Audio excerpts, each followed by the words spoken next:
मोदी जी भाजपा के नेता बेरोजगारी की बात नहीं कर रहे हैं, महंगाई की बात नहीं कर रहे हैं, जो असली समस्याएं किसानों की, महिलाओं की, उनके बारे में बात ही नहीं हो रही है।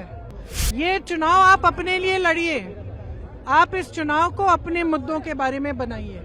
आपको उनसे पूछना चाहिए था कि उनके जो नेता हैं हर जगह जाके ये क्यों कह रहे हैं कि संविधान को बदलने वाले हैं। इस बात का मतलब क्या है? अगर किसी को डरना नहीं चाहिए तो इसका मतलब क्या है? क्योंकि जब संविधान बदलेंगे तो आरक्षण को क्या होगा? 10 सालों में किसी आम आदमी की, किसी आम महिला की के जीवन में तरक्की नहीं आ रही है, रोजगार नहीं मिल रहे हैं, महंगाई घट नहीं रही है। तो ये भ्रष्टाचार के खिलाफ लड़ाई कैसे है?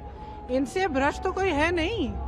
ये इन्होंने तो भ्रष्टाचार का बाकायदा सिस्टम बना दिया और जब पकड़े गए तब कहने लगे कि भाई पारदर्शी सूची है। अगर इस देश में आज के दिन ऐसा चुनाव हो जिसमें कोई गड़बड़ी नहीं हो, जिसमें ईवीएम में कोई गड़बड़ी नहीं है, तो मैं दावे के साथ कह सकती हूँ ये 180 से ज्यादा सीट नहीं ले सकते, उससे भी कम लेंगे। मोदी जी भाजपा के नेता बेरोजगारी की बात नहीं कर रहे हैं, महंगाई की बात नहीं कर रहे हैं, जो असली समस्याएं किसानों की, महिलाओं की, उनके बारे में बात ही नहीं हो रही है।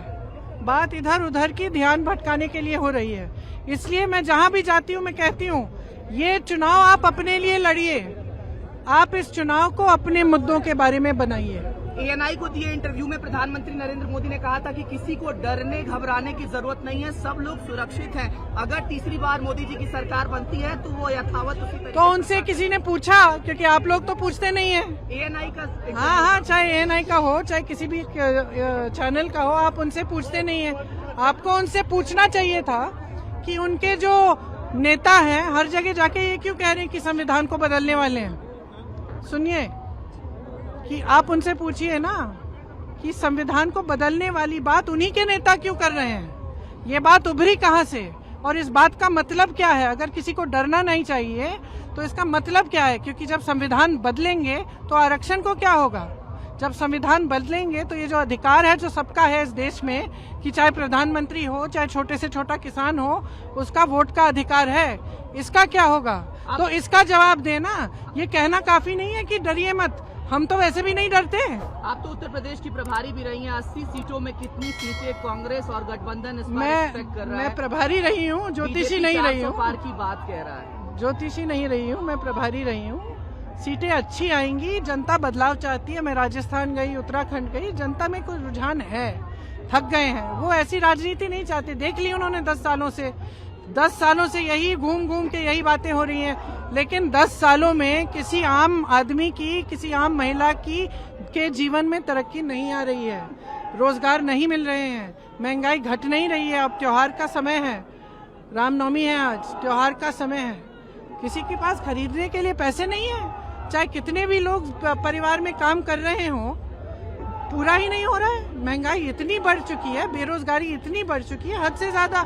अब इन चीजों के बारे में तो मोदी जी बात नहीं करते। मुझे लग रहा है कि जो मोदी जी के इर्द गिर्द लोग हैं अब तो बताने ही बंद कर दिए, कट गए हैं वो जनता से, क्योंकि जब बहुत सत्ता हो जाती है तो ये अक्सर होता है।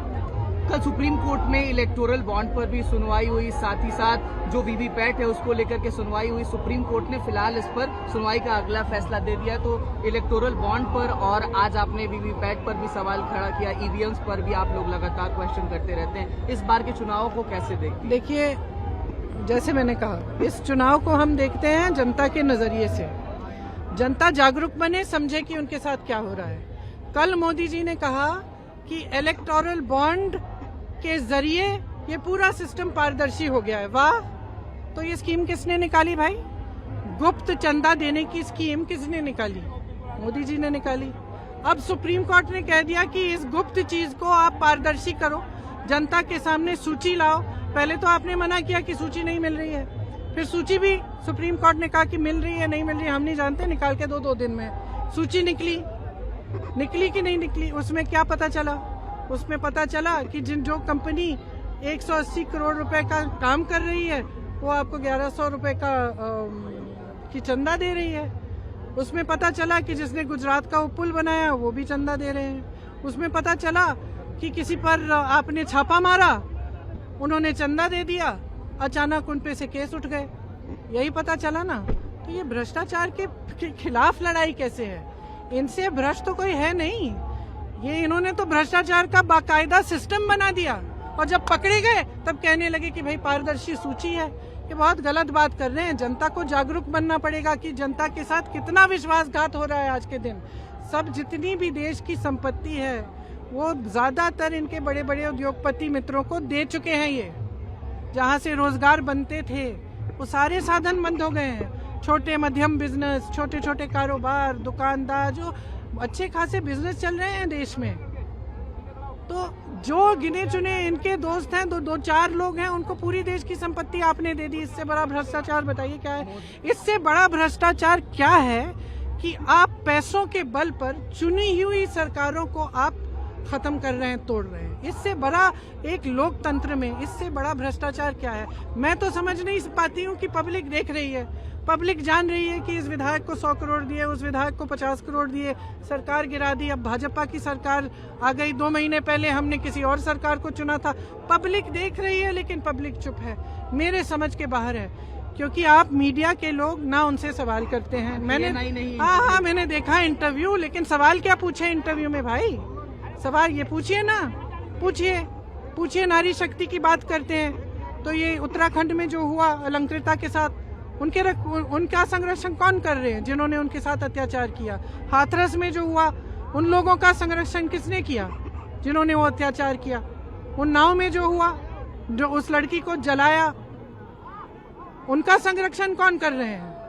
तो इन चीजों का जो आप लोग पूछिए ना, आपका काम है पूछना, आप पूछते नहीं है। हमसे सारे सवाल उठाते हैं, हम विपक्ष में हैं, हमारा काम है जनता के लिए लड़ना और हम लड़ते रहेंगे। एएनआई तो सबसे सवाल पूछता है। एक सवाल आखिरी मेरा रहेगा कि इंडिया अलायंस आपने बनाया, इस बार जो एनडीए है वो कह रहा है हम 400 पार कर रहे हैं। इंडिया ने अभी अपना जो सीट्स है वो कोट नहीं किया है। आप अगर एएनआई पर सीट्स कोट कर दें, अच्छा, तो किस आधार पे ये कह रहे हैं कि ये 400 पार होंगे? यही जाने। वो कह रहे हैं 370। हाँ, या 370। अच्छा, या तो इन्होंने कुछ गड़बड़ पहले से कर रखी है कि इनको मालूम है कि हमें 400 मिलने वाले हैं, है कि नहीं? नहीं तो इस तरह ज्योतिषी की तरह कैसे कह सकते हैं कि क्या मिल रहा है? हम इतना कह सकते हैं कि अगर इस देश में आज के दिन ऐसा चुनाव हो जिसमें कोई गड़बड़ी नहीं हो, जिसमें ईवीएम में कोई गड़बड़ी नहीं है, तो मैं दावे के साथ कह सकती हूँ ये 180 से ज्यादा सीट नहीं ले सकते, उससे भी कम